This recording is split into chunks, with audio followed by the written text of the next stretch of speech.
ঠিক আছে, যে হচ্ছে বা খুব সাজুগুজু করে মাহফুজার মানে সাথে আমি একটু ইনক্লুড করতে চাই, মাহফুজার সাথে আমি একটা কথা ইনক্লুড করতে চাই। ম্যাম কিন্তু মাস্টার্স এ 504 এবং 501 ক্লাস নিয়েছে, সেখানে একটা টপিক ছিল নিউট্রিসিউটিক্যালস।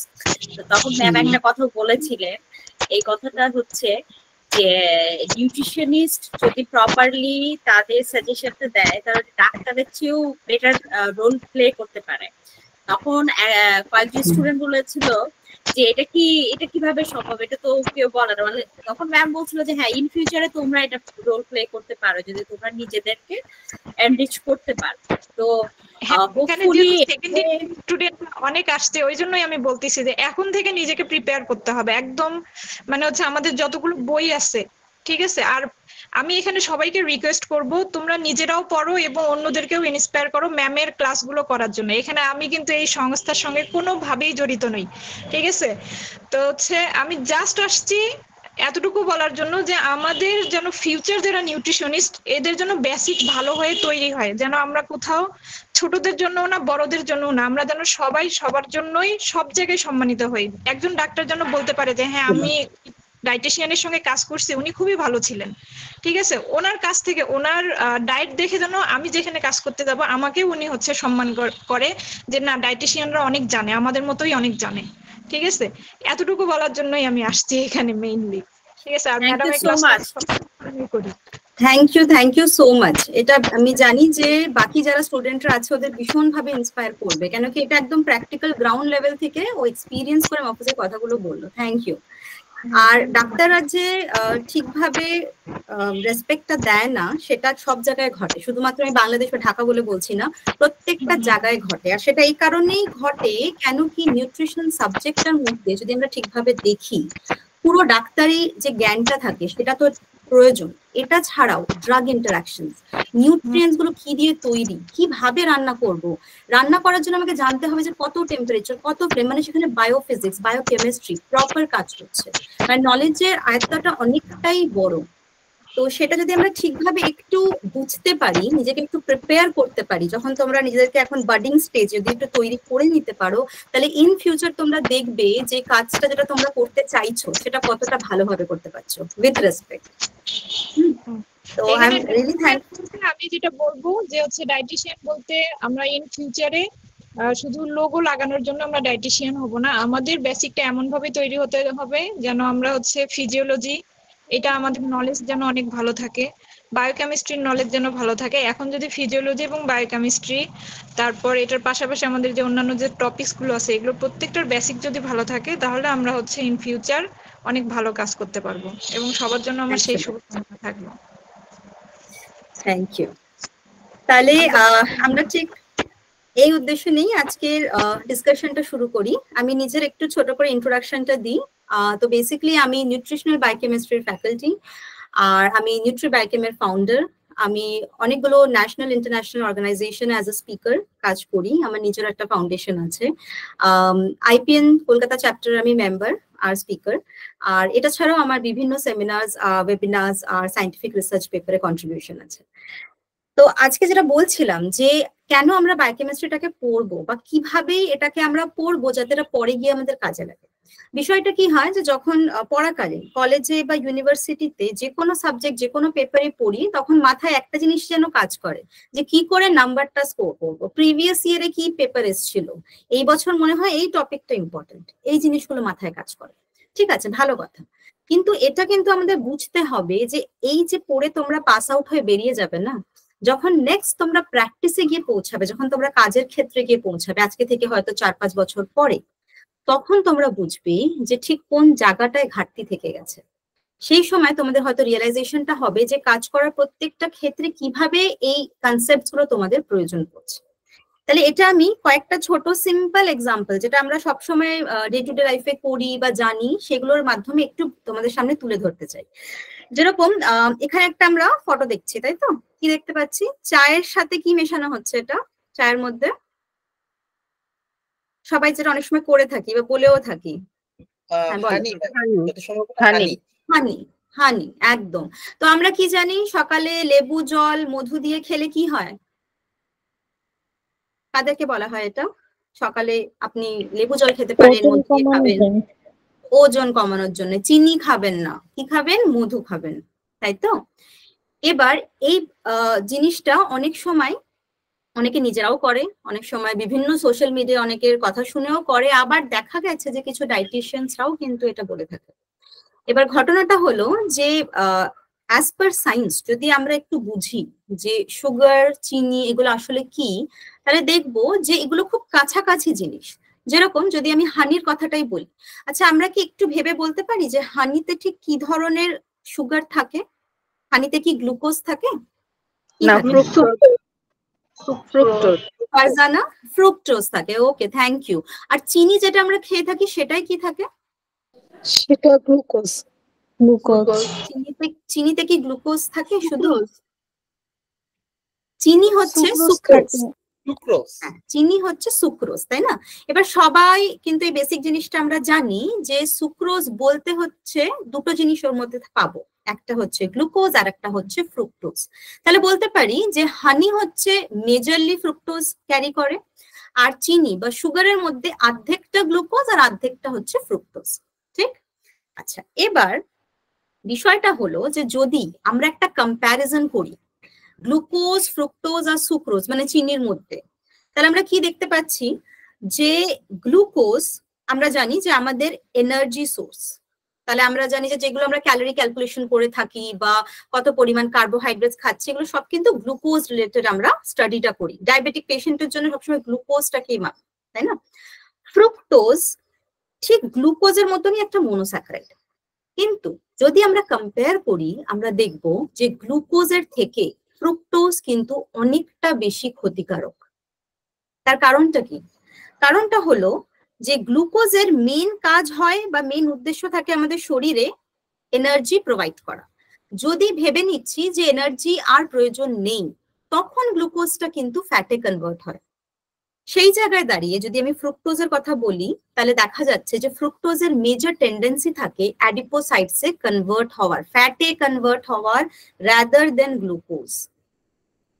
তাহলে যখন আমি একটা ওবেসিটির পেশেন্টকে যখন আমরা কাউন্সিলিং করব, তখন ফ্রুক্টোজ বা হানি জাতীয় কোনো জিনিস তাকে হেল্প তো কোনোভাবেই করবে না প্রথমত, সেকেন্ড হচ্ছে তাদের জন্য আরো অসুবিধা ক্রিয়েট করবে।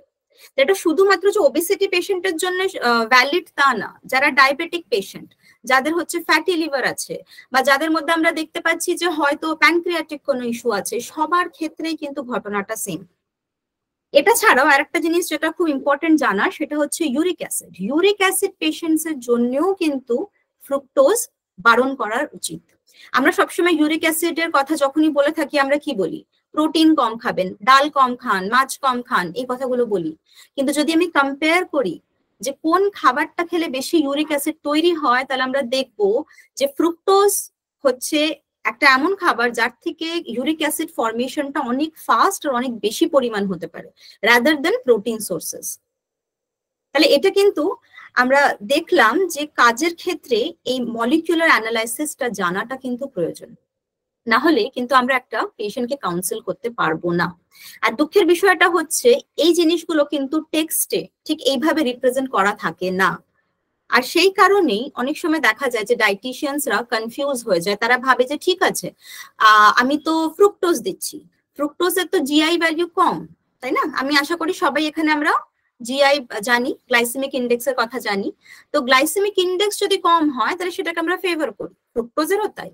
কিন্তু ঘটনাচক্রে যেটা দেখা যায় যে ফ্রুক্টোজ গ্লাইসেমিক ইন্ডেক্স কম দেখানো সত্ত্বেও যখন লিভারে যায় তখন সে গ্লুকোজে কনভার্ট হয় বা সে ফ্যাটে কনভার্ট হয়। তাহলে ইন কম্প্যারিজন আমরা কি দেখতে পাই যে ফ্রুক্টোজ কিন্তু যথেষ্ট হানিকারক ইন কম্প্যারিজন টু গ্লুকোজ। আর সুক্রোজ যেটা বলছিলাম যে সুক্রোজ হচ্ছে একটা কম্বিনেশন, কিসের combination? Both glucose and fructose. তাহলে এবার যদি আমি জিজ্ঞেস করি যে আমার কাছে দুটো অপশন আছে, হানি আছে আর চিনি আছে, চা মিষ্টি ছাড়া খাওয়া যাচ্ছে না, তাহলে কোনটা চুজ করা ভালো? কি মনে হচ্ছে কোনটা চুজ করা এখানে বেটার? চিনি। এখন তো তাই মনে হচ্ছিল যে চিনি মনে হয় ফ্রুক্টোজের থেকে ভালো, যেহেতু সুক্রোজ চিনি। একদমই তাই। হানি ইউজ করা চিনি ইউজ করা বলতে গেলে মোটামুটি এক। তো হানি ইউজ করলে আমি ম্যাম হ্যাঁ, শুধু আচ্ছা। হানি না, এছাড়াও আরো অনেক হুম। কিছু বলা হয়, যেমন তাল মিশ্রি, মানে যেখানে ফ্রুক্টোজের প্রেজেন্স আছে, গুড়। প্রেজেন্স আছে, গুড়, একদম। তাহলে আখের রস। তো আখের রস, একদমই তাই। ম্যাম অনেকেই বলে যে হচ্ছে ওই যে যেটা আমরা গুড় বলি, খেজুরের গুড় বা হুম। কুসুরের গুড়, এটা নাকি খাওয়া যায়, কিন্তু আসলে কি এটা খাওয়া যায়? আমার তো এখন মনে হচ্ছে যে না, সেটাও আসলে ক্ষতিকারক। আসলে খাওয়া যায় কেন, কারণটা হচ্ছে যে ওটার মধ্যে কিছু পরিমাণ ফাইবার থাকে। যেরকম হানির একটা ভালো বিষয় হচ্ছে যে হানিতে কিছু অল্প পরিমাণ ফাইবার থাকে। এরকম কিন্তু আমরা দেখবো যে ডেটস এর মধ্যেও যেরকম কি ফাইবার কন্টেন্ট অনেক বেশি। ফ্রুক্টোজ তো আমরা ফলেও পাই, তাই না? তো ফল তো আমরা খেতে বলবো অবশ্যই, ডায়াবেটিক পেশেন্টকে পর্যন্ত আমরা ফল খেতে বলবো ডেফিনেটলি। কেন খেতে বলবো? ফাইবার কন্টেন্টটা অনেকটা বেশি। প্রবলেমটা হয় যখন আমরা ফ্রুক্টোজটাকে এক্সট্রাক্ট করে ফেলি। যখন আমি ফলের জুস বানিয়ে ফেললাম, ফ্রুক্টোজটাকে ফাইবার থেকে আলাদা করে দিলাম। হানিতে কি করি আমরা? হানি যখন আমরা ওটাকে প্রসেসিং করি, তখন যখন পিউরিফাই করি, তখনও কিন্তু ফাইবার কন্টেন্ট কমে যায় আর ফ্রুক্টোজ কন্টেন্টটা থেকে যায়। আচ্ছা আচ্ছা ম্যাম। তাহলে আমাদেরকে কিন্তু এই যে ভুল ধারণাগুলো আছে পেশেন্টের মধ্যে, সেগুলো কিন্তু ভাঙাতে হবে, যেগুলো হয়তো বছরের পর বছর চলে আসছে। আচ্ছা, তাহলে যেটা আমি বলছিলাম যে যদি আমরা একটা কম্প্যারিজন দেখি, তাহলে ইন টার্মস অফ ক্যালোরিজ আমি কি দেখবো যে 64 ক্যালোরিজ পাওয়া যাচ্ছে 1 টেবিল স্পুন অফ হানিতে, আর সেখানে কিন্তু আমরা সুগারে পাচ্ছি হচ্ছে 48 ক্যালোরিজ। তাহলে আমার লাভ কোনো দিকেই কিন্তু হলো না। এটা হচ্ছে আমরা পেশেন্টকে ইজিলি বোঝাতে পারি বা বলতে পারি যে যারা ডায়াবেটিক, যারা ওয়েট লস চাইছেন, তারা এটা করবেন না।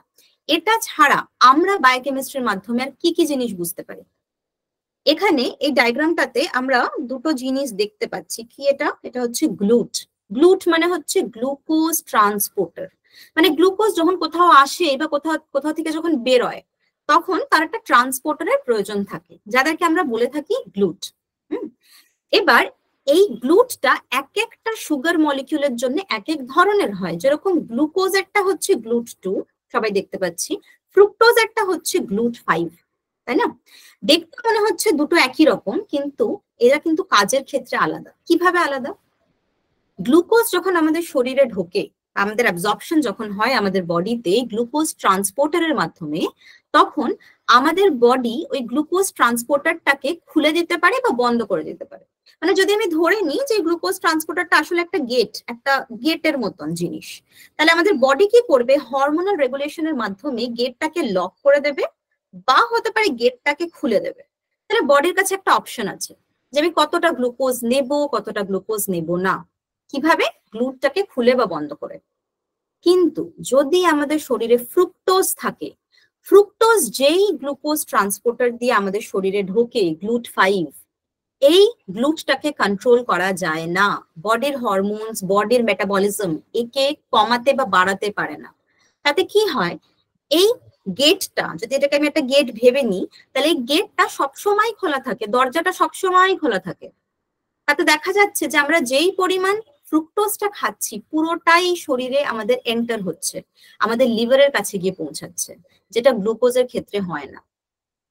তাহলে আমরা কিন্তু দেখতে গেলে ভয় পাই গ্লুকোজকে, কিন্তু আমাদের আসলে কিন্তু বেশি ক্ষেত্রে ভয় পাওয়া উচিত ফ্রুক্টোজকে। এটা ছাড়া এখানে আরেকটা ইম্পর্টেন্ট জিনিস বোঝার আছে যে ফ্রুক্টোজ যখন আমরা খেলাম, তাহলে ফ্রুক্টোজটা কিসে কনভার্ট হয় আমাদের শরীরে? কেউ একটু বলবে ফ্রুক্টোজ কিসে কনভার্ট হয় বা কোথায় কনভার্ট হয়? ফ্রুক্টোজ আমাদের শরীরে কনভার্ট হয়ে যায় গ্লুকোজে, আর এই পুরো ঘটনাটা ঘটে হচ্ছে লিভারে। তাহলে ভাবো, যদি ফ্রুক্টোজের পরিমাণ আমাদের শরীরে বেশি থাকলো, তাহলে কোন অর্গানটাকে বেশি কাজ করতে হচ্ছে, বেশি নিজের এনজাইমসকে ইউটিলাইজ করতে হচ্ছে? লিভারকে। লিভার একটা ভীষণ ইম্পর্টেন্ট অর্গান, প্রচুর কাজ করতে হয়। ফ্যাট মেটাবলিজম করে, গ্লুকোজ মেটাবলিজম করে, গ্লুকোনিওজেনেসিস করে, এনজাইম রেগুলেশন, প্রোটিন রেগুলেশন, অনেক কাজ করে লিভার। তো সেই লিভারটার উপরে আমরা আরো চাপ দিয়ে ফেললাম। কেন? কেন কি আমরা ফ্রুক্টোজের পরিমাণটা আমাদের খাবারে বাড়িয়ে ফেলেছি। তাহলে যখন ফ্রুক্টোজ বেড়ে যাচ্ছে, তখন লিভারকে এই ফ্রুক্টোজটাকেই জোর করে কনভার্ট করে দিতে হচ্ছে। একটু যদি ফলো করি সাইকেলটা, কনভার্ট করে দিতে হচ্ছে গ্লুকোজে। তাহলে কনভার্ট করতে গেলে প্রথমত লিভারকে অনেকটা কাজ করতে হয়, তাহলে লিভারের উপরে চাপ পড়ে। ফ্যাটি লিভার যাদের, তাদের জন্য এটা আরো বেশি কঠিন। আর ডিউরিং দিস প্রসেস আমরা দেখবো যে ফ্রুক্টোজটা কনভার্ট হয়ে যায় কিসে? ফ্যাটি অ্যাসিডে। আর ফ্যাটি অ্যাসিড যখন আমাদের শরীরে বেড়ে যায় তখন সেটা কি ফর্মে জমে যায় আমরা জানি সবাই। ফ্যাটি অ্যাসিড শরীরে বাড়লে সেটা কি ফর্মে জমে, সেটা জমে হচ্ছে ট্রাইগ্লিসারাইড ফর্মে আমাদের অ্যাডিপোজ টিস্যুতে। তাহলে দেখা যাচ্ছে যে ওবেসিটি পেশেন্টের ক্ষেত্রে বা যাদের ওবেসিটি হয়তো ইনিশিয়াল স্টেজে আছে তাদের ক্ষেত্রে দেখা যায় যে ফ্রুক্টোজ যদি সে বেশি খায়, দেখা যাচ্ছে যে সারাদিনে হয়তো সে দেখা গেল আম খেলো না বা চাই চিনি খেলো না। আমি তো চাই চিনি খাই না, কিন্তু দিনে আমি হয়তো কোল্ড ড্রিঙ্কস খেয়ে নিই, কিন্তু চিনিটা আমি খাচ্ছি না। কিন্তু তার জায়গায় আমরা কি করছি, ফাস্ট ফুড বাইরের হয়তো খেয়ে ফেলছি যেখানে ফ্রুক্টোজ কন্টেন্ট বা হাই ফ্রুক্টোজ কন্টেন্টটা বেশি পাওয়া যায়। তখন তাদের ক্ষেত্রে দেখা যায় যে ওবেসিটির চান্সেস আর ভেরি হাই। তাহলে ফ্রুক্টোজ একটা ভীষণ ইম্পর্টেন্ট রোল প্লে করে ফর লিপোজেনেসিস, ফ্যাট ডিপোজিশন, অ্যাডিপোসিটি। তাহলে ওবেসিটির জন্য দেখা যাচ্ছে যে ফ্রুক্টোজের একটা ভীষণ রোল আছে, ইম্পর্টেন্ট, তাই না? আমরা একটু বলে রাখতে চাই যে এরকমই অনেকগুলো মিথ আমরা ডিসকাস করব। আমাদের একটা আপকামিং কোর্স আছে রিগার্ডিং ওবেসিটি, যেখানে আমরা দেখব যে ওবেসিটি কি কি কারণে হয় বা কেনই বা ফ্যাট ঘুরে আসে। অনেকে দেখা যায় না ওয়েট লস হয়ে যায়, আবার কিছু মাসের পরে সেই ওয়েটটা আরো বেড়ে গেছে, হয়তো 20 কেজি লস করেছে, দেখা যাচ্ছে 30 কেজি গেইন করেছে। এই ঘটনাটা কেন ঘটে? অনেকের আমরা দেখতে পাই যে হয়তো তারা চাইছে যে ওয়েট লস করবে কিন্তু কিছুতেই লোভ সামলাতে পারছে না। তাহলে তারা বলে যে লোভ সামলাতে পারছি না, খেয়ে ফেলছি। কিভাবে জিনিসটাকে আমরা আটকাবো সাইন্টিফিক্যালি? তাহলে এই ধরনের কিছু জিনিস আমরা ডিসকাস করতে চলেছি আমাদের একটা আপকামিং কোর্স, যেটা হচ্ছে সায়েন্স অফ ওয়েট ম্যানেজমেন্ট। সেখানে ফাতিম যদি এখানে থাকো, যদি একটু তুমি ইলাবোরেট করো এই কোর্সটার ব্যাপারে before we continue the next slide. এখানে যারা অলরেডি মাস্টার্স এ রানিং অথবা গ্রাজুয়েশন কমপ্লিট করেছে বা প্রফেশনাল, সবার জন্য হচ্ছে এই কোর্সটা উন্মুক্ত থাকবে। এটা হচ্ছে the obesity of the science of obesity management, যেটা আসবে হচ্ছে জুলাইয়ের লাস্টে অথবা আগস্টের ফার্স্ট উইকে। সো ম্যামের এই কথা রেস ধরেই বলছি, আমি অলরেডি এই কোর্সটা ম্যামের কোর্সের ব্যানারে আমি এবং মাহফুজা যে প্রথমেই শুরু করেছিল, আমরা কিন্তু এটা করেছিলাম ইন্ডিয়া থেকে যখন ম্যাম ক্লাস করিয়েছিল সেই সময়। এটা আরো ইলাবোরেটলি ম্যাম এবার ইন্ট্রোডিউস করছে, যেখানে আমাদের দেশের টপিক অনুযায়ী যে যে প্রবলেম, ডিজিজ অনুযায়ী যে যে প্রবলেম, আমাদের দেশের কনসেপ্ট অনুযায়ী যা যা করণীয় সেই অনুযায়ী একটা পুরো সুন্দর করে এক্সক্লুসিভ একটা ট্রেনিং সাজানো হয়েছে, যেটা ম্যামের সাথে ডিসকাস করেই সাজানো হয়েছে। সো এটা যদি আপনারা জয়েন করতে চান তাহলে দয়া করে বিএনডব্লিউ এর পেজে একটু খেয়াল রাখবেন, এবং আশা করছি এই এরকম আর কি স্পেশালাইজড কোর্স ওবেসিটির উপরে এর আগে কখনো হয় না। এবং এটা ছাড়াও ছোট একটা ওয়ার্কশপ হবে, যেটা হচ্ছে আমরা বিভিন্ন টেস্ট করি, ডায়াগনোসিস করি, সেই ডায়াগনোসিস গুলো কেন করা হয়, এটা আসলে কোন কোন এলিমেন্টস বাড়ার কারণে হচ্ছে, এবং সেইগুলো বাড়লে কি কি নিউট্রিশন ম্যানেজমেন্ট করতে হবে, এগুলো নিয়েও ম্যাম একটা ওয়ার্কশপ করবেন, যেটা আমাদের জন্য খুবই জরুরি। বেসিকলি এটা আমার জন্যই জরুরি, আমি ম্যামকে সেই 2 বছর আগের থেকেই বলছি, মানে যখন প্রথম কোর্স করেছিলাম, তো এটাও ম্যাম করাবেন। ম্যাম কিন্তু মিন্নি আপু ম্যাম জানে আমি এটার জন্য ম্যাডামকে হচ্ছে মানে কি করে রেখেছি। 2 বছর আমি করতে পারিনি, বাট এবছর আমি শিওরলি করবো। আমি পে করেও রেখে দিছি, যেহেতু ইন্ডিয়াতে পে করা খুবই মুশকিল। মানে অনেকে এটা বুঝবে না যে হচ্ছে টেস্টের বিষয়টা কি জিনিস। হ্যাঁ ম্যাম, আমি যখন এখানে টেস্ট লিখি, বুঝতে পারছেন ম্যাম, তখন হচ্ছে সবাই বলে ডায়েটিশিয়ানরাও টেস্ট লেখে, অথচ আমাদের হচ্ছে মানে টেস্ট দিয়েই কত কিছু আমরা হচ্ছে বুঝতে পারি, বা হচ্ছে কাজটা কতখানি আমাদের জন্য সহজ হয়, বা পেশেন্টকেও বোঝানো সহজ হয় যে কেন আমি ডায়েটটা দিচ্ছি, কি কারণে দিচ্ছি, কোন জায়গায় কাজ করব। মানে পেশেন্টের সঙ্গেও আলোচনা করা যায় যে হচ্ছে আমি কেন টেস্ট গুলো দিচ্ছি। তো যেটা বলছিলাম যে যাদের এই কোর্স দুটো সম্বন্ধে যদি একটু কিছু জানার থাকে, তো directly you can contact with me or our team or through in message or WhatsApp. Okay, anyone can ask anything.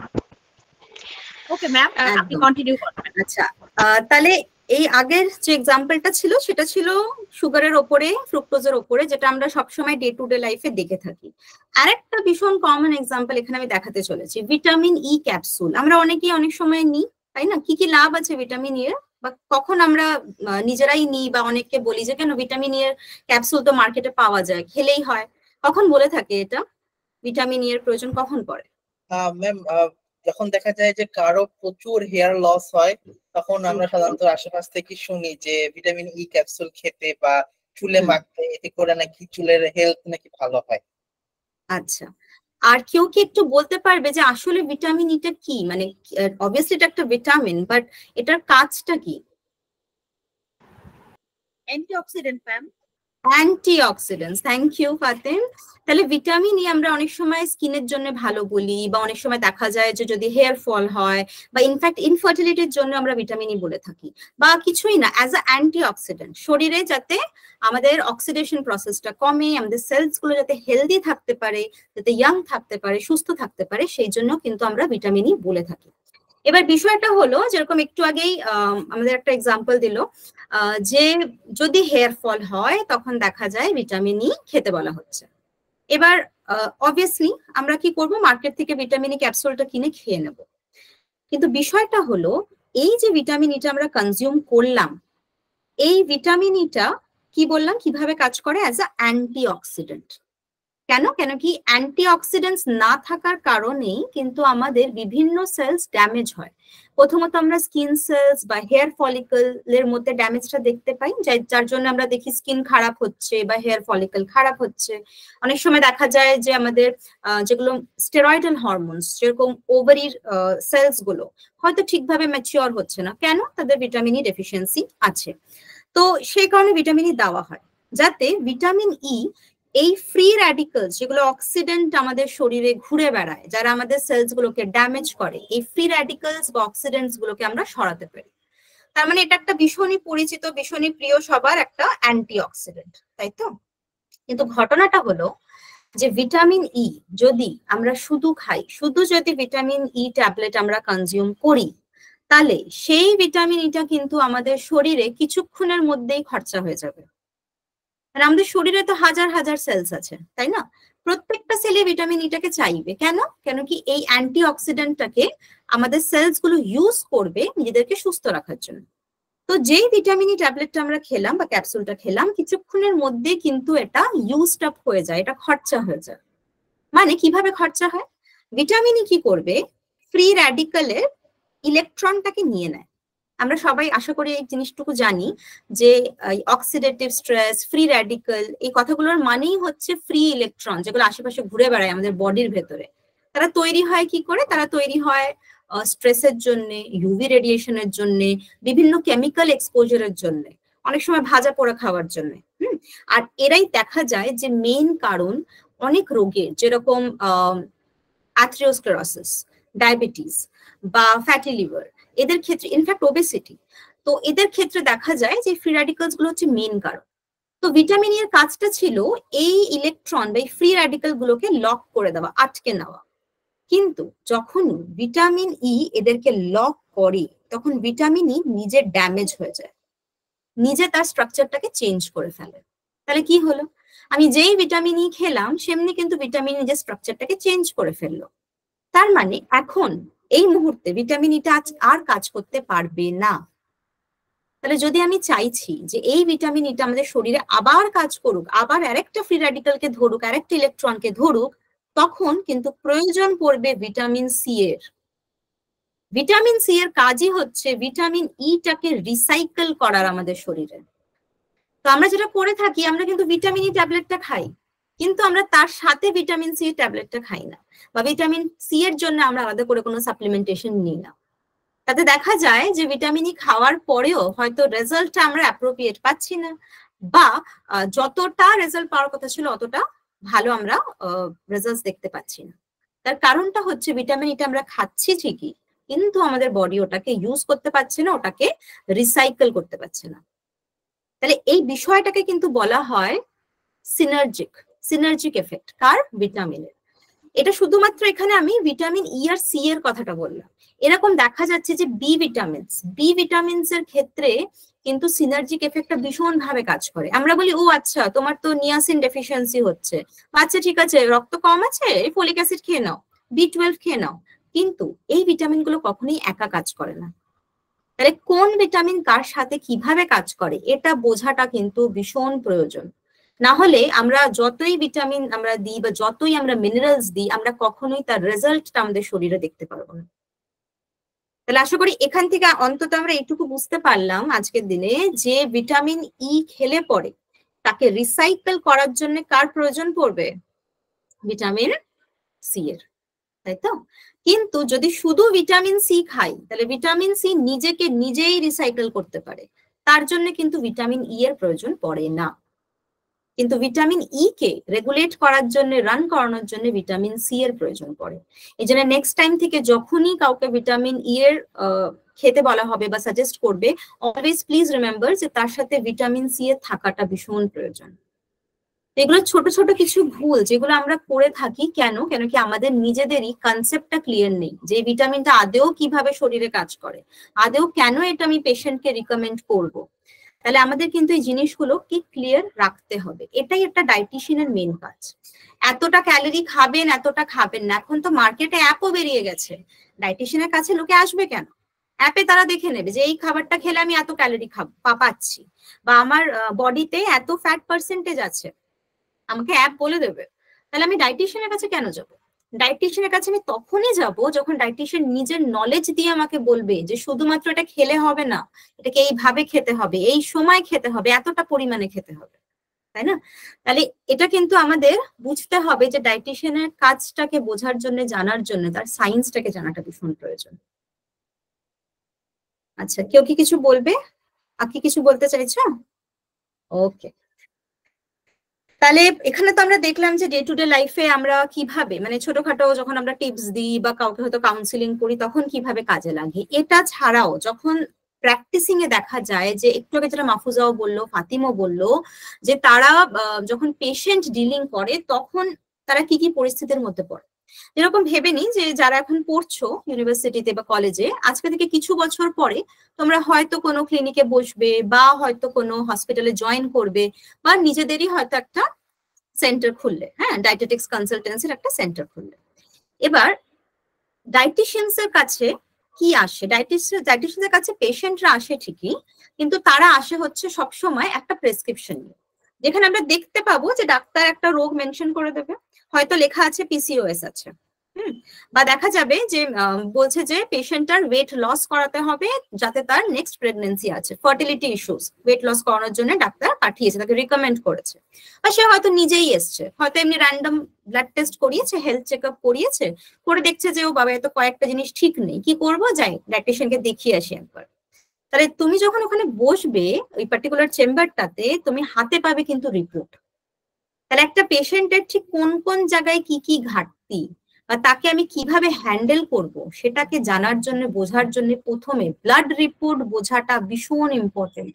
ঠিক যেমন একটা ডাক্তার একটা ব্লাড রিপোর্ট, একটা সিমটম না দেখে কিছু বলতে পারে না, কোনো ওষুধ লিখতে পারে না, বলে না পেশেন্টকে নিয়ে আসুন, নাহলে আমি কি করে বলবো, ঠিক একইভাবে একটা ডায়েটিশিয়ানও কিন্তু যতক্ষণ একটা পেশেন্টকে দেখছে না, তার সিমটমস আন্ডারস্ট্যান্ড করছে না, তার ব্লাড রিপোর্টস দেখছে না, তার ভাইটালস গুলোকে চেক করছে না, যেই পার্টিকুলার অর্গানটা ঠিক আছে কিনা, তার এই এনজাইমস গুলো ঠিক আছে কিনা, ততক্ষণ কিন্তু একটা প্রপার ডায়েট প্ল্যান দেওয়া যায় না।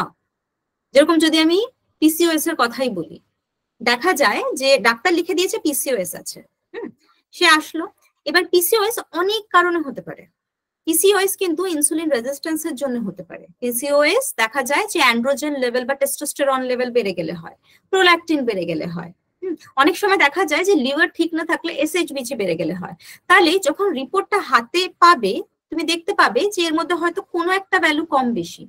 তাহলে ফার্স্ট কিন্তু আমাকে রিজনটা চিনতে হবে যে আচ্ছা ঠিক আছে, এখানে আমি দেখতে পাচ্ছি অ্যান্ড্রোজেন হাই, ঠিক আছে, বা এখানে এস্ট্রোজেন ডমিনেন্স আছে, তাহলে আমি তাকে ফাইটো এস্ট্রোজেন জাতীয় খাবারগুলো দিতে পারবো না। তাহলে এই যে আমি অ্যানালাইজটা করলাম যে আমি ডায়েটে আমি ফাইটো এস্ট্রোজেন রাখবো না, কেন কি তার পিসিওএসটা হয়েছে এস্ট্রোজেন ডমিনেন্সের জন্য, এইটা অ্যানালাইজ করার জন্য আমার রিপোর্টটার প্রয়োজন।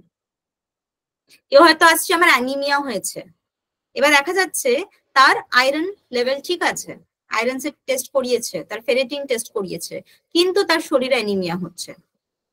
তাহলে আমাকে প্রথমত জানতে হবে যে অ্যানিমিয়াটা কেন হচ্ছে, তার শরীরে কি ইনফ্লামেশন আছে? ইনফ্লামেশন থাকলে কিন্তু অ্যানিমিয়া হয়।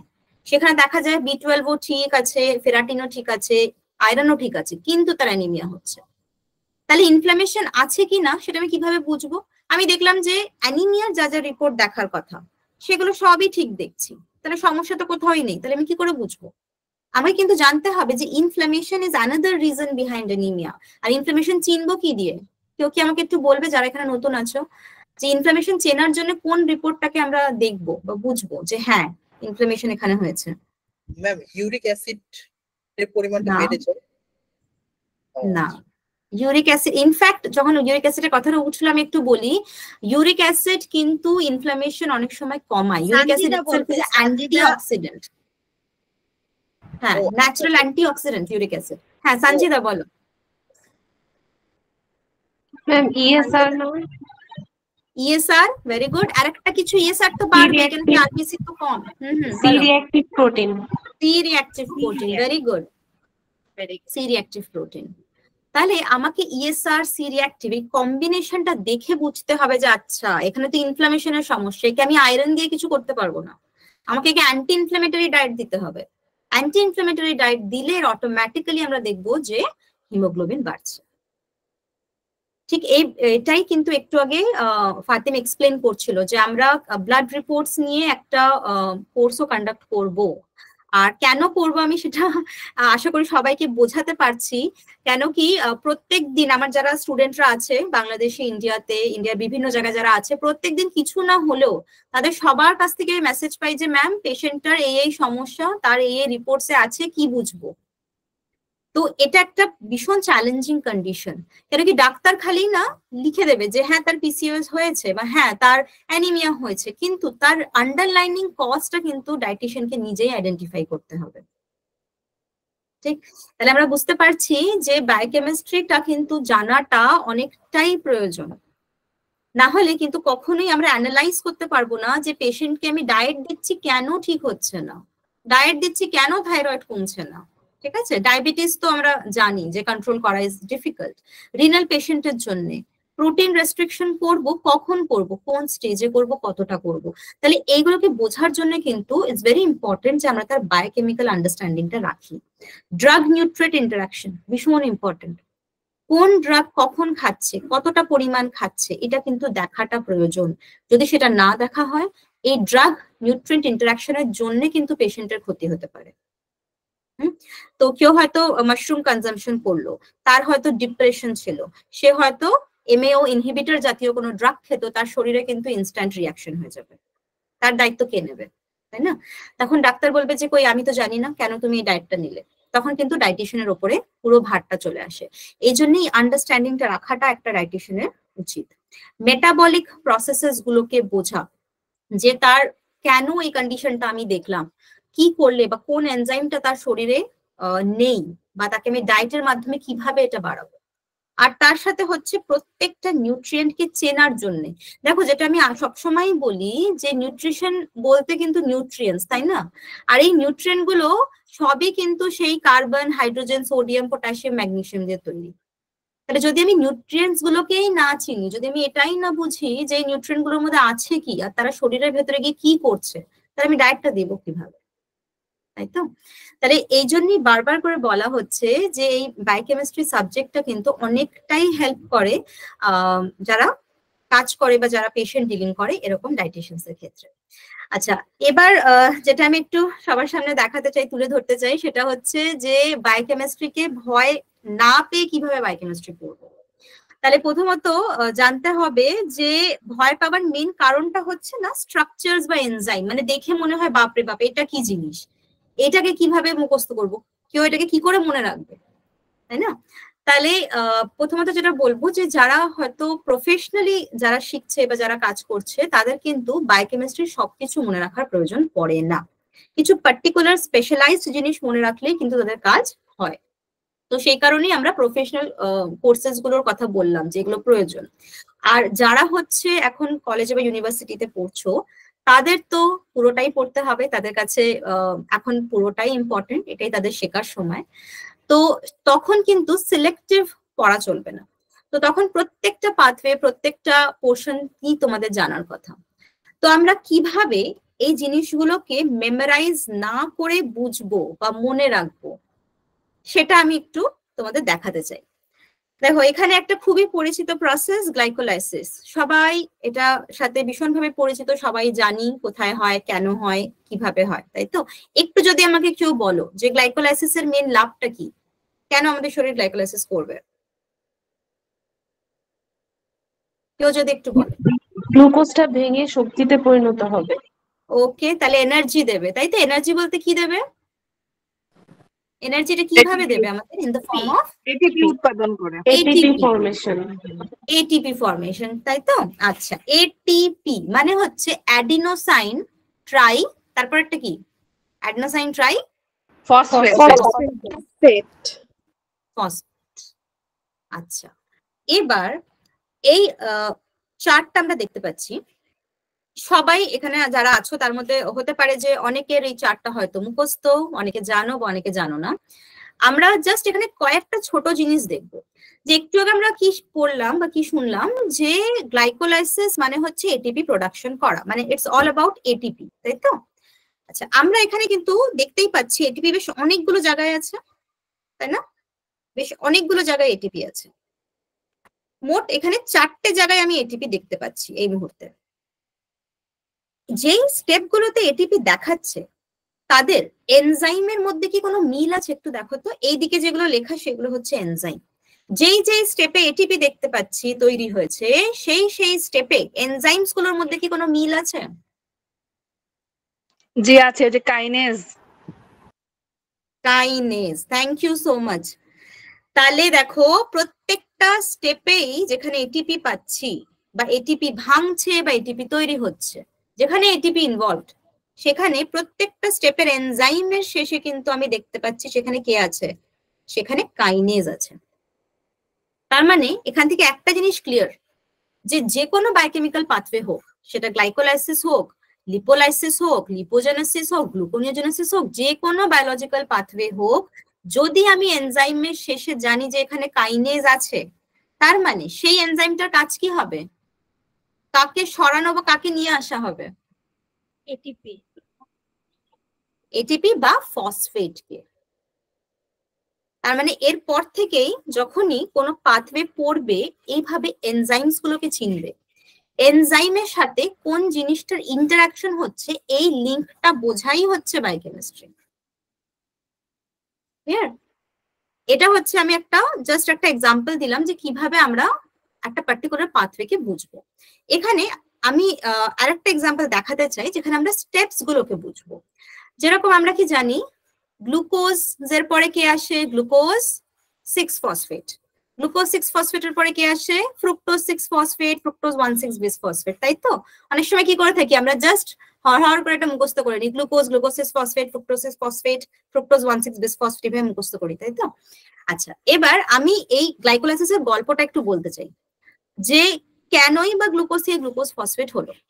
তাহলে বিষয়টা হচ্ছে যে গ্লুকোজ একটা ভীষণই একটা ফেভারিট সুগার। আমাদের সব সেলসের কিন্তু গ্লুকোজকে ভীষণ পছন্দ। কেন? কেন কি গ্লুকোজ অনেকগুলো পাথওয়েতে নিজেকে ইউজ করে ফেলতে পারে। যেরকম একটা তো হচ্ছে গ্লাইকোলাইসিস, গ্লাইকোলাইসিসে গ্লুকোজ ডেফিনেটলি ইউজ হয়। তাহলে যেই সেলস গুলো গ্লাইকোলাইসিস করবে তারা সবাই গ্লুকোজকে চাইবে। আচ্ছা, গ্লাইকোলাইসিস বাদে গ্লুকোজ আর কোথাও ইউজ হয়? কোনো এমন পাথওয়ে কখনো পড়েছো বা শুনেছো যেখানে গ্লুকোজ ইউজ হয়? মনে পড়ছে না? সঞ্জিদার মনে পড়ছে কি? ম্যাম, যে গ্লাইকোজেন থেকে যে গ্লুকোজ হয় ওইটা বলতেছেন কি? আচ্ছা, গ্লাইকোজেনোলাইসিস, গ্লুকোনিওজেনেসিস আর পেন্টোজ ফসফেট পাথওয়ে। ইয়েস, তাহলে এই সবকটাতেই কিন্তু গ্লুকোজ থাকে। ইনফ্যাক্ট যখন অ্যাডিপোসাইটরা, আমাদের বডির ফ্যাট সেলরা যখন ফ্যাট তৈরি করে, তখন তারাও গ্লুকোজ চায়। তার মানে গ্লুকোজ কিন্তু ভীষণ হাই ডিমান্ডিং, যে কোনো সেলই কিন্তু গ্লুকোজ সবসময় চাইবে। আর গ্লুকোজ এই এতগুলো পাথওয়ে যে আমরা বললাম না, গ্লাইকোজেনোলাইসিস, গ্লুকোনিওজেনেসিস, তোমার অ্যাডিপোসাইটস ফর্মেশন, সবকটাতেই কিন্তু গ্লুকোজ ইউটিলাইজ হয়ে যেতে পারে।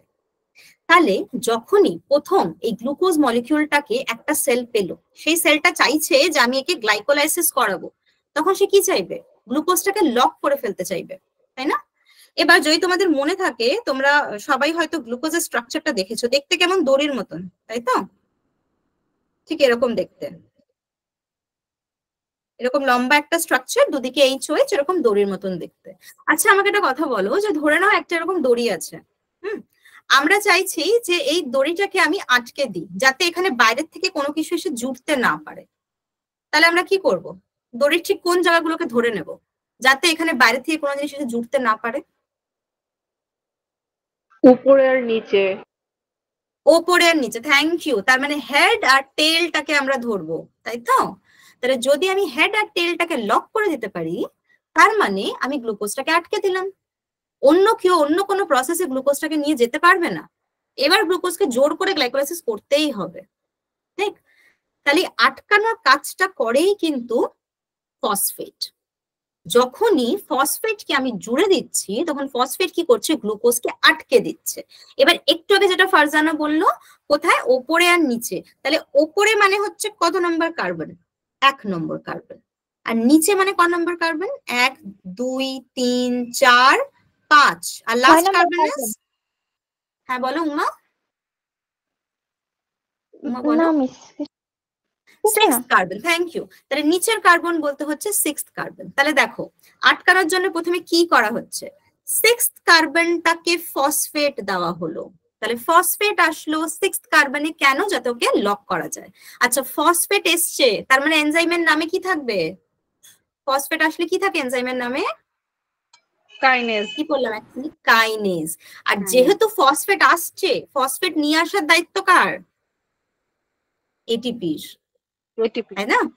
তাহলে এটিপি কি করবে? ভাঙবে, ভেঙে ফসফেটকে দেবে। আর এনজাইমটা থাকবে আমাদের হেক্সোকাইনেজ। কেন হেক্সো? 6টা কার্বনের মধ্যে ফসফেট আসছে, 6টা মানে হেক্সো। তাহলে হেক্সোকাইনেজ এনজাইম এখানে ফসফেটটাকে দিয়ে দিল। তাহলে কি হলো? মাথাটা তো আমি ব্লক করতে পারিনি, কিন্তু টেলটাকে আমরা 6 নম্বর কার্বনটাকে আমরা আটকে দিয়েছি। এবার প্রশ্নটা হচ্ছে যে মাথাটাকেও তো ব্লক করতে হবে, হেড রিজনটাকেও তো ব্লক করতে হবে, তাই না? তো হেড রিজনটা কি? 1 নম্বর কার্বনটা কি? এই জায়গাটা একটু বুঝবো। দেখো এখানে আমি গ্লুকোজের একটা স্ট্রাকচার দেখাচ্ছি। একটু আগে আমরা দেখলাম যে 6টা কার্বন ছিল, 1 2 3 4 5 আর লাস্ট একটা 6। তাহলে 6 নম্বর কার্বনে আমরা ফসফেট নিয়ে এসে আটকে দিয়েছি অলরেডি। এবার মাথাটা বাকি। প্রবলেমটা একটাই। প্রবলেমটা কি? প্রবলেমটা হলো ফসফেট যেখানে সেখানে এসে বাইন্ড করতে পারে না। কি বলছি? ফসফেট যেখানে সেখানে বাইন্ড করতে পারে না। কোথায় বাইন্ড করে? যেখানে OH থাকে। মানে লাস্টে কেন কি OH ছিল, তাহলে এই OH-টাকে সে সরিয়ে সেখানে ফসফেট ঢুকে গেল। যদি আমি ফার্স্ট কার্বনটাকে দেখি, একটু সবাই একটু মন দিয়ে দেখো, যদি ফার্স্ট কার্বনটাকে দেখি তাহলে কি পাচ্ছি? ফার্স্ট কার্বন আমরা দেখবো যে এখানে কিন্তু OH নেই, কি আছে? ডাবল বন্ড ও, ঠিক? ডাবল বন্ড ও। তার মানে ফসফেট এখানে কিন্তু বাইন্ড হতে পারে না। তাহলে এটা একটা সমস্যা। লাস্ট কার্বনটাকে লক করেছি, ফার্স্ট কার্বনটাকে লক করতে পারছি না। কেন? কেন কি এখানে ফসফেট ঢুকবে না। কেন কেন কেন ঢুকছে না? কেন কি ডাবল বন্ড ও আছে, মানে ফাংশনাল গ্রুপ আছে, কিন্তু এখানে OH নেই।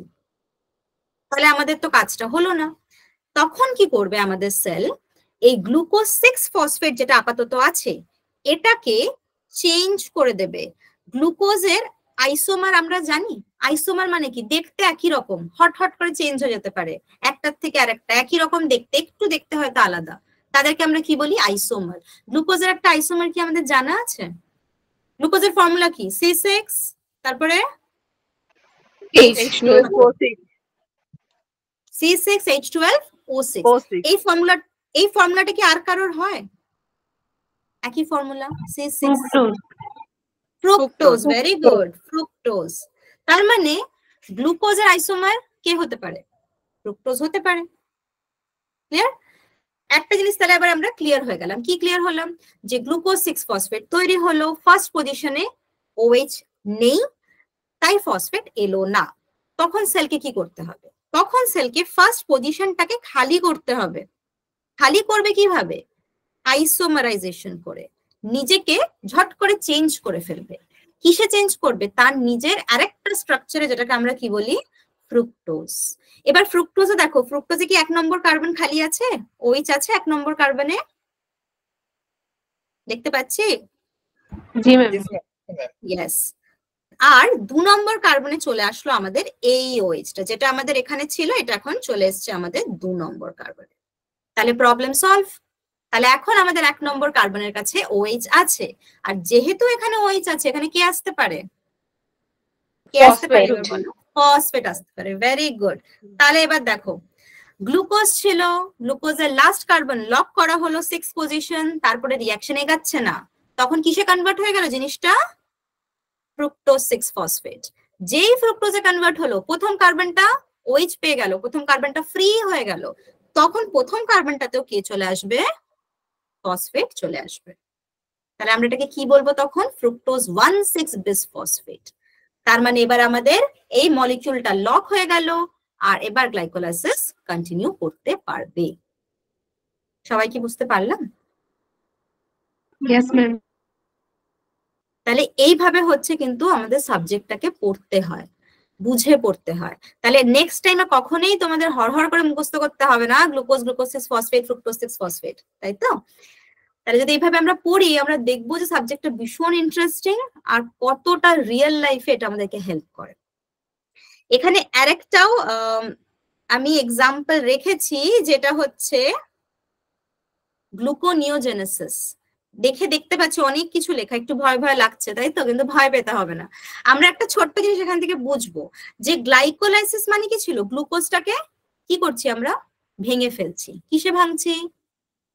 কিসে ভাঙছি গ্লুকোজকে গ্লাইকোলাইসিসে? এটিপিতে। এনার্জি। এনার্জি তো বার করছি, আর গ্লাইকোলাইসিসটা ভেঙে ভেঙে ভেঙে ছোট হয়, কিসে কনভার্ট হয়ে যায়? পাইরুভেটে। পাইরুভেটে কনভার্ট হয়ে যায়, তাই না? আচ্ছা, তার মানে গ্লুকোজকে ভেঙে ফেলা মানে গ্লাইকোলাইসিস, তাই তো? আচ্ছা, আমাদের বডিতে আরেকটা ভীষণ ইম্পর্টেন্ট রিঅ্যাকশন হয়, যেটাকে আমরা বলি গ্লুকোনিওজেনেসিস। তার মানে কি? কথাটার মানে গ্লুকোনিওজেনেসিস? গ্লুকোজ উৎপন্ন হওয়া। উৎপন্ন হওয়া মানে গ্লুকোজকে তৈরি করা, শরীরের ভেতরে আবার গ্লুকোজ তৈরি হবে। তাহলে একটু ভেবে দেখো, আমি যেইভাবে একটা জিনিসকে ভাঙছি, ঠিক একই ভাবে আমি জিনিসটাকে আবার গড়ে ফেলতে পারি, তাই কি না? যেইভাবে আমি গ্লুকোজকে ভাঙছি, ওই স্টেপ গুলোর মাধ্যমেই কিন্তু আমি আবার গ্লুকোজকে গড়ে ফেলতে পারি। কখন? যখন প্রত্যেকটা স্টেপ রিভার্সিবল হবে। এই কথাটুকুর মানে আমরা বুঝি না রিভার্সিবল রিঅ্যাকশন আর ইররিভার্সিবল রিঅ্যাকশন। রিভার্সিবল রিঅ্যাকশন মানে কি? প্রোডাক্ট রিঅ্যাক্টেন্ট হয়, রিঅ্যাক্টেন্ট প্রোডাক্ট হয়, মানে দুদিকেই যেতে পারবে, দুদিকেই রাস্তা খোলা আছে, তাই তো? সিঁড়ির মতন, সিঁড়ি দিয়ে উপরে যেতে পারি, সিঁড়ি দিয়ে নিচেও আসতে পারি, তাই না? অনেকটা উভমুখী বিক্রিয়ার মতো। হ্যাঁ হ্যাঁ, উভমুখী বিক্রিয়ার মতো অনেকটা। একদম একদম। তাহলে আমরা এখানে কি দেখবো? যে দুদিকে রিঅ্যাকশনটা ঘটতে পারে, তারাই হচ্ছে রিভার্সিবল রিঅ্যাকশন। তাহলে একটু দেখো তো, এই প্রত্যেকটা অ্যারো খেয়াল করো গ্লাইকোলাইসিসের, এরা কিন্তু রিভার্সিবল। ইররিভার্সিবল কারা? ইররিভার্সিবল লাস্টেরটা, লাস্টে কিন্তু একটাই অ্যারো আছে। আর কে? এই পার্টিকুলার গ্লুকোজ থেকে গ্লুকোজ 6 ফসফেট একটাই অ্যারো, ফ্রুক্টোজ থেকে ফ্রুক্টোজ 1,6 ফসফেট একটাই অ্যারো। একটাই অ্যারো থাকার মানে আমরা একদিক থেকে আরেক দিকে যেতে পারবো না, তাই তো? তার মানে যদি একটু ঠিকভাবে বুঝি, তাহলে ভেবে নাও যে সিঁড়ির একতলা থেকে আমরা নিচতলায় আসলাম, গ্রাউন্ড ফ্লোরে চলে আসলাম, তাই তো? সিঁড়ি দিয়ে আবার ওই সিঁড়িগুলো ধরেই আমরা গ্রাউন্ড ফ্লোর থেকে আমরা একতলায় চলে যেতে পারি, ফার্স্ট ফ্লোরে চলে যেতে পারি। কিন্তু তার মধ্যে দেখা যাচ্ছে যে কিছু কিছু সিঁড়ি হচ্ছে নিচে আসতে দেয় কিন্তু ওপরে যেতে দেয় না, কিছু কিছু স্টেপস হচ্ছে একদিকে যায় আরেকদিকে যায় না। কেন? তারা হচ্ছে ইররিভার্সিবল, তারা একদিকেই আসতে দেয়। তাহলে আমি গ্লুকোজকে ভেঙে যেরকম ফেললাম, যদি আমি ভাবি একই স্টেপ দিয়ে আমি গড়বো, তাহলে ঠিক ওই জায়গাগুলোতেই তো আমার সমস্যা হবে। কোন জায়গাগুলোতে? যেই স্টেপগুলো হচ্ছে না, যে স্টেপগুলো উল্টো দিকে যেতে চাইছে না, উল্টো দিকে অ্যারো নেই, তাই না? তার মানে যদি কেউ গ্লাইকোলাইসিস পাথওয়েটাকে পড়ে নিল, তার মানে হিসেব মতন সে কিন্তু গ্লুকোনিওজেনেসিস পাথওয়েটাকেও শিখে গেল। কেন কি দুটো একইভাবে কাজ করে, খালি কোন জায়গাটুকু আলাদা একটু বলো তো আমাকে। কোন স্টেপস গুলো আলাদা? যে স্টেপস গুলোতে কটা করে অ্যারো ছিল? একটা করে অ্যারো ছিল, ইররিভার্সিবল ছিল, তাই না? তার মানে যদি কেউ গ্লাইকোলাইসিস পাথওয়েটাকে পড়ে ফেলে, তাকে শুধুমাত্র 3টে আলাদা এনজাইমস পড়তে হবে। যেরকম আগেরটাতে হেক্সোকাইনেস ছিল, এখানে চলে আসবে গ্লুকোজ 6 ফসফেটেজ। কেন এই নামটা আসবে, কিভাবে আসবে, এটাও ঠিক আমরা বুঝবো, শিখবো কিন্তু ক্লাসে। আর লাস্টের স্টেপটা আমরা দেখেছিলাম যে সেখানেও একটা অ্যারো ছিল, তাহলে সেটাও উল্টো যেতে পারলো না, সেখানেও একটা নতুন এনজাইম এনে আমাকে এই রিয়াকশনটাকে করতে হলো। তাহলে আমরা এখানে দেখলাম যে পাথওয়ে গুলো কিন্তু একটা একটার সাথে রিলেটেড থাকে। আমরা যেটা অনেক সময় ভুল করে থাকি, স্টুডেন্টরা যেটা অনেক সময় ভুল করে থাকে, আমার কথা কি শোনা যাচ্ছে ঠিক মতন? Yes, না ma'am. শোনা যাচ্ছে। আচ্ছা, তাহলে অনেক সময় যেটা স্টুডেন্টরা ভুল করে থাকে যে আচ্ছা সাজেশনে কি আছে, সাজেশনে আছে গ্লাইকোলাইসিস আছে, ওদিকে লিপোজেনেসিস আছে, গ্লুকোনিজেনেসিস আছে। তাহলে কি করলাম, প্রথমে গ্লাইকোলাইসিস পড়লাম, পরে লিপোনিজেনেসিস পড়ে নিলাম, পরে গ্লুকোনিজেনেসিস পড়লাম। কোনো প্যাটার্ন নেই। পড়তে গেলে সবসময় মেকানিজমের প্যাটার্ন ফলো করতে হয়। যদি ভাবো কেউ গ্লাইকোলাইসিস পড়লো, সঙ্গে সঙ্গে সেই সময় সে গ্লুকোনিজেনেসিসটাও পড়ে নিল, তাহলে কি হলো, তাকে বেশি খাটতে হলো না। কেন? কেন কি পুরো প্রসেসটা একই, খালি 3টে স্টেপ তাকে নতুন বুঝতে হলো। তাহলে ঠিক পদ্ধতিতে যদি আমরা পড়ি, ঠিক ভাবে যদি আমরা জিনিসটার সায়েন্সটাকে বুঝে পড়ি না, তাহলে দেখবে যে কোনো প্রসেসে কিন্তু কঠিন না, সেটা মুখস্থও করতে হচ্ছে না, সেটাকে আর বারবার মনেও রাখতে হচ্ছে না, সেটা এমনিই মনে থাকছে। তো আমরা চাইছি যে যারা FN 202 যারা এবছর অ্যাটেন্ড করছো, যারা ওখানকার স্টুডেন্ট, তারা আমাদের সাথে কোর্সটাতে এনরোল করো। আমরা এখানে প্রচুর জিনিস শিখবো। শুধুমাত্র থিওরিটিক্যাল জিনিস তো আছেই, যেগুলো বুকিশ নলেজ তো আছেই, তার সাথে ভীষণ প্র্যাকটিক্যাল অ্যাপ্লিকেশনস, কেন এটা পড়ছি, শিখছি, জানছি, সেগুলো অনেক আনন্দ মজার সাথে আমরা বুঝবো। ফাতেম, তুমি কি আছো? যদি তুমি একটু কিছু বলতে চাও, এখানে যারা আছো তাদের যদি কোনো কোয়েশ্চেন থাকে, কোনো যদি কোয়ারি থাকে, তোমরা জিজ্ঞেস করতে পারো। কোশ্চেন করছে। আচ্ছা, চ্যাট বক্সে। আচ্ছা আমি বলে দিচ্ছি, সঞ্জিতা হ্যাঁ, বলেছে বলো। ম্যাম একটা কোশ্চেন ছিল একটা রিঅ্যাকশনে যে টিজি আছে, ওই টিজিটা কি জমা থাকে নাকি এনার্জিতে কনভার্ট হয়? টিজি স্টোরড হয়। ট্রাইগ্লিসারাইড যখন আমরা পড়বো ফ্যাট মেটাবলিজম, দেখবো যে টিজি কিন্তু স্টোরড ফর্মে থাকে। টিজি হচ্ছে ফ্যাট ধরে রাখার একটা স্টোরেজ ইউনিট।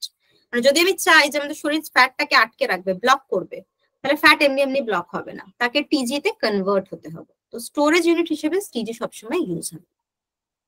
এই জন্য অ্যাডিপোসাইটস এর কাছে আমরা কাকে পাই? Majorly stored fat. Stored fat বলতে সবসময় টিজি কে পাই। আচ্ছা, মৃন্ময়ী একটা কোশ্চেন করতে চেয়েছিলেন, মৃন্ময়ী করো। মৃন্ময়ী হ্যাঁ। সেকেন্ড ইয়ারের ওই প্রথম হ্যাঁ। বায়োকেমিস্ট্রি আসলে পড়তে আচ্ছা। চেয়েছে, ঠিক আছে? হুম। পরে আপনার সাথে কথা বলেছি ম্যাম। মৃন্ময়ী কোশ্চেন করো, আনমিউট বলো। করে প্রশ্ন করো। বলো আচ্ছা ম্যাম। মিস, আমাদের যে গল ব্লাডারে যে অনেক সময় আপনার প্রাচীরটা মোটা হয়ে যায়, তো ওইটা হুম। কোলেস্টেরলের কারণে হয়। তো ওইটা যে আপনার মোটা যে হইতেছে, তো ওইটা কি পরবর্তীতে ওই কোলেস্টেরলটা কি বের করা যায়? মানে হ্যাঁ, আপনার গল ব্লাডারটাকে কি নর্মাল করা যায়? একদম। কোলেস্ট্রল রিমুভ করা যায়, কিন্তু কোলেস্ট্রল রিমুভ করার জন্য আমাদের কিছু পাথওয়েজ গুলোকে ফলো করতে হবে। যেরকম ডায়েটারি কিছু চেঞ্জ আসবে, লাইফস্টাইল কিছু চেঞ্জ আসবে। আর গল ব্লাডারে কেন কি কোলেস্ট্রল জমেছে, তার মানে এন্টোহেপাটিক সার্কুলেশন অফ বাইল যেটা ঘটে, সেটা তার সেই পেশেন্টের সমস্যা। এন্টোহেপাটিক সার্কুলেশন কথাটার মানে কি, যে আমরা জানি বাইল তৈরি করে লিভার, স্টোর হয় গল ব্লাডারে, আর গল ব্লাডার থেকে বাইল আসে কোথায়? কোথায় চলে আসে বাইল বলো তো? ডিউডেনামে, তাই না? ইন্টেস্টাইনে, যাতে সেখানে এসে ডাইজেশনটা করতে পারে। এবার যেই বাইলটা খরচা হয়ে যায়, সেই বাইলটা বডি ইউজ করে ফেলবে। যেই বাইলটা থেকে গেল, যেটা খরচা হলো না, সেটা আবার ফেরত যায়, সেটা রিআপটেক হয়। আর এই রিআপটেকের সময় দেখা যায় যে আমাদের এই বাইলেরই যে ট্র্যাক গুলো, যে লাইলিন গুলো, যে টিউব গুলো থাকে, সেখানে বাইল কোলেস্ট্রল ফর্মে জমছে। কেন কি কোলেস্ট্রল থেকেই কিন্তু বাইল সল্টস তৈরি হয়। তো যখন আমরা কোলেস্ট্রল মেটাবলিজমটা যখন আমরা পড়বো, তখন আমরা দেখবো যে কিভাবে কোলেস্ট্রলের সাথে বাইলের ইন্টারাকশনটা ঘটে। আচ্ছা মৃন্ময়ী, সেকেন্ড ইয়ারের যারা আছে, তো তোমাদের বায়োকেমিস্ট্রিতে আসলে কি কি প্রবলেমস মেইনলি, তুমি কোন কোন চ্যাপ্টারে বেশি প্রবলেম তোমাদের মনে হয় সেটা একটু ম্যামকে বলতে পারো? হ্যাঁ, ম্যানুয়ালি মিস আমাদের বায়োকেমিস্ট্রি পুরাটাই একটা প্রবলেম। কারণ আমরা যেটা পড়বো মানে আই থিঙ্ক এটা আমরা যে শুরুটা কোথা থেকে করবো এটাই তো বুঝতে পারতেছি না। কারণ আমাদের সমস্যাটাই হচ্ছে আপনার বেসিকে। আর তার উপর ধরেন ফার্স্ট ইয়ারে আমরা যেমন ধরেন কার্বোহাইড্রেট, তারপরে প্রোটিন, ফ্যাট এগুলো একটু পড়ছি। বাট এই যে এনজাইম, মেমব্রেন, তারপর কি হরমোন, এগুলো তো আমরা একদম টাচে করি নাই। তো আপনারা যখন কোর্সটা শুরু করবেন তো ফার্স্ট আর কি এই জিনিসগুলো দিয়ে শুরু করলে ভালো হবে। আচ্ছা মানে অবশ্যই আমাদের তুমি মোট যেটা কথা করবে জানি, হ্যাঁ বলো। মানে বললাম যে আমাদের সমস্যাটাই হচ্ছে বেসিকে, আমরা জানি না। এখন ধরেন আমি যদি ঠিক বলি বুঝতে যে পেরেছি, আমি বুঝতে জানি পেরেছি। না আমি ঠিক, সবসময় হ্যাঁ মানে ধরেন আমরা যদি মানে ধরেন আমরা যদি কিছু জানি তাহলে তো আমি বুঝবো যে আমার এই জায়গায় সমস্যা। এখন আমি জানি না এই সম্পর্কে কিছু, তো আমি কিভাবে বলবো সমস্যাটা কোথায়? ব্যাপারটা এরকম আর কি। একদম একদম একদম সামিহা ঠিক আছো? জিনিসটা আইডেন্টিফাই করেছে। আজকে কি সামিহা আছো? সামিহা ও মনে হয় নাই না। মৃন্ময়ী সামিহা তো আচ্ছা জয়েন সেকেন্ড করছিল, ইয়ার, ওকে দেখলাম। আচ্ছা আচ্ছা আচ্ছা আচ্ছা সেকেন্ড ইয়ারের আর কেউ কি কোনো কিছু বলতে চাও?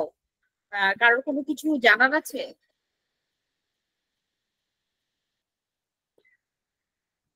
বায়োকেমিস্ট্রির জন্য কোন বইটা বেশি ভালো হবে? দেখো বায়োকেমিস্ট্রির তো অনেকগুলোই বই আছে, এখন এক একজনের এক এক ধরনের লেখা পছন্দ হয়, ঠিক আছে? তো যদি ভীষণ ভালো মানে প্রপার যেটা বায়োকেমিস্ট্রি যদি বই বলি তাহলে সেটা হচ্ছে কিন্তু লেনেঞ্জের। আর যদি বলি যে একটু সোজা ভাবে লেখা তাহলে কিন্তু হার্পার হতে পারে যদি মাস্টার্স এর স্টুডেন্ট হয়ে থাকো, আর যদি গ্রাজুয়েশনের স্টুডেন্ট হয়ে থাকো তাহলে ইউ সত্যনারায়ণ পড়তে পারো। ম্যাম এই ক্ষেত্রে সেকেন্ড ইয়ারের বাচ্চাদের জন্য, ওরা তো এখন বাচ্চা, ওদের জন্য মনে হয় ওই যে সত্যনারায়ণের বইটা সবচেয়ে ইজি হবে। হ্যাঁ মানে ওইটাই basic, ভালো, ইজি হবে। আমরা ওইটাই একদম পড়ে আসছি, এতে বেশি। ঠিক, ইউ সত্যনারায়ণ বইটা সত্যিই ভালো, অনেকটা মানে ডায়েট রিলেটেডই লেখাগুলো থাকে। মিস বাংলার জন্য কি কোনটা ভালো হবে? বাংলাটা আমি তাহলে একটু খোঁজ নিয়ে আমি তোমাকে জানাবো। কেমন? যেটা তোমার হাতে available বাংলার জন্য তো আমাদের শাহিন ম্যাডামের বইটা আছে, ঠিক আছে? এটা তো সবসময় আমাদের পড়ায়। তবে কেউ যদি হচ্ছে ডায়েটিশিয়ান হিসেবে নিজেকে গ্রো আপ করতে চায় তাহলে সত্যনারায়ণের বইটা যেন পড়ে। শাহিন ম্যাডামের বইটা পড়ে কেউ যদি সত্যনারায়ণের বই পড়ে ইজিলি বুঝতে পারবে, অনেক ইজিলি। জাহিদা আপু জয়েন করছে অনেক পরে, আসলে উনি প্রথমেই জয়েন করতে চেয়েছিল, মাত্র জয়েন করলো।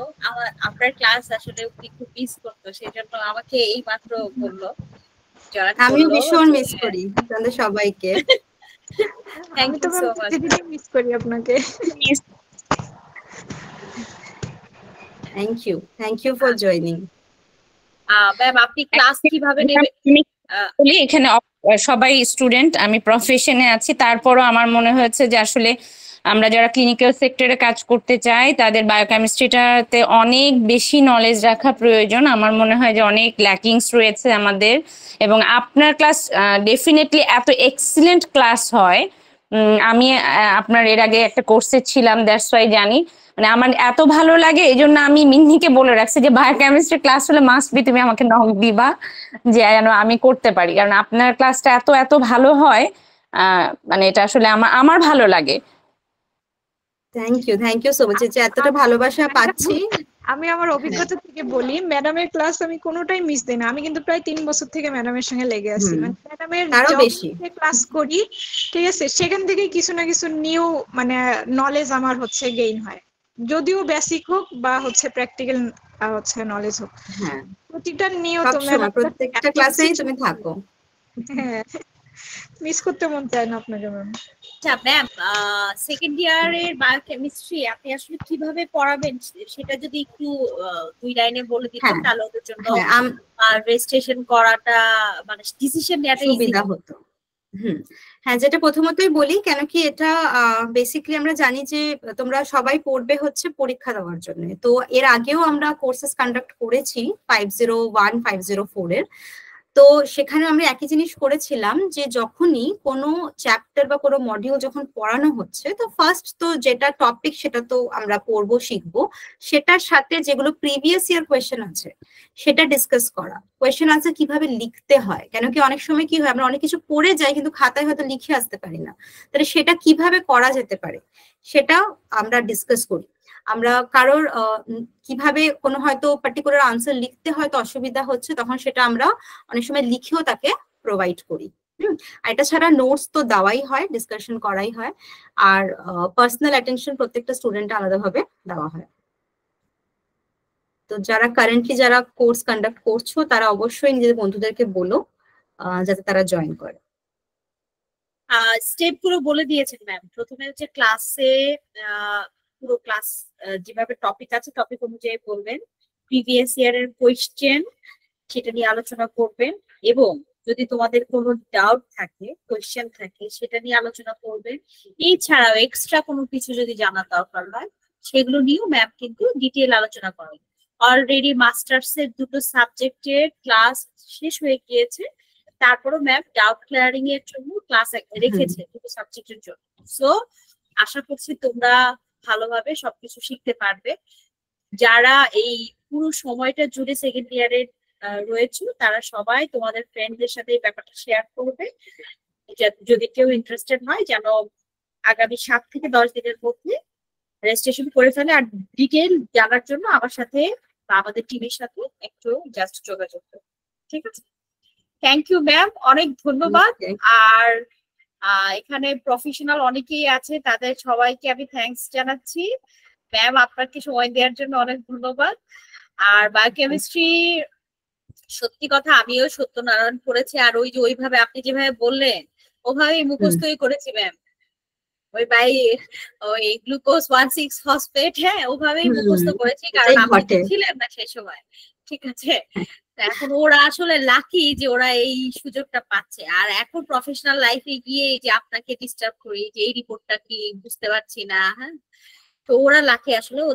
ওরা যদি জয়েন হয় ওরা লাকি হবে। তো ঠিক আছে ma'am, thank you so much. Thank you যারা এখন পর্যন্ত ছিলেন, অনেক ধন্যবাদ। Have a good night.